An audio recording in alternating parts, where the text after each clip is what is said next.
Economista Welvin Romero explica si el haber congelado hasta el próximo año el salario mínimo está contemplado o no según la ley. Sí, mira, hay dos interpretaciones en eso.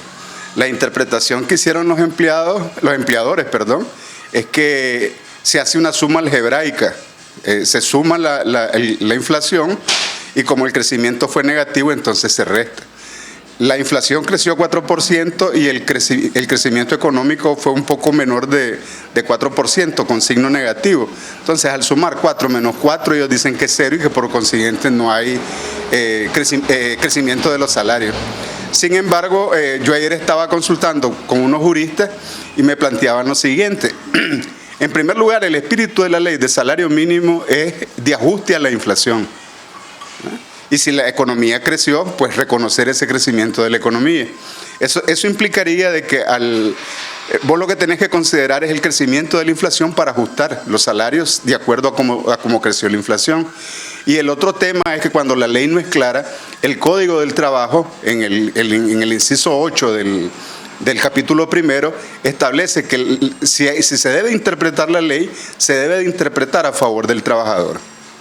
Por consiguiente, la interpretación, si el tema no es claro, la interpretación que se debió dar era a favor de los trabajadores.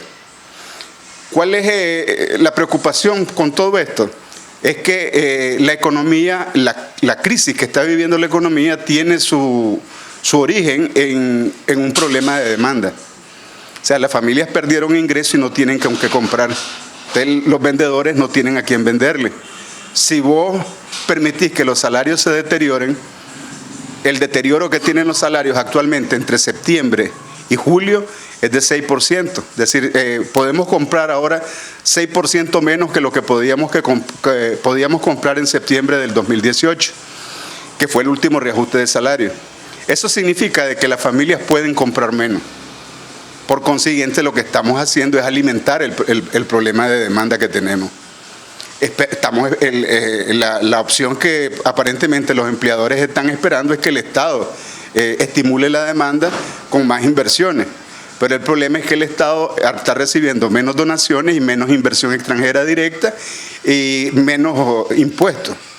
Por consiguiente, la opción que teníamos en este momento de subir los salarios para mejorar la demanda la estamos desperdiciando.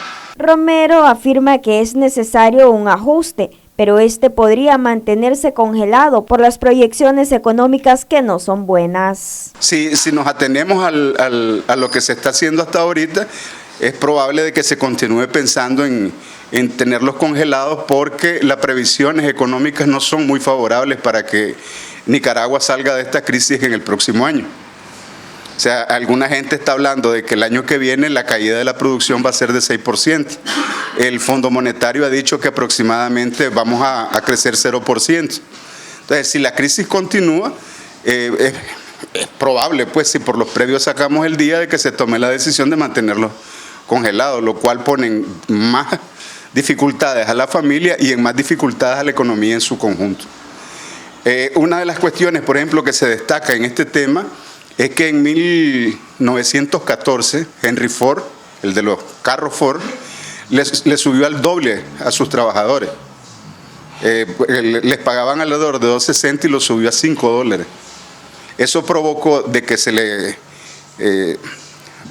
hubiera menos rotación en su fábrica y que al año siguiente sus mismos trabajadores pudieran comprar su vehículo. O sea, lo que provocó es que estimuló la demanda y permitió que estos trabajadores que antes no podían comprar su vehículo, ahora lo podían comprar. Ese es un ejemplo de cómo los salarios estimulan la demanda y con ello estimulan la oferta. Se estima que unos 300,000 trabajadores del sector privado reciben el salario mínimo.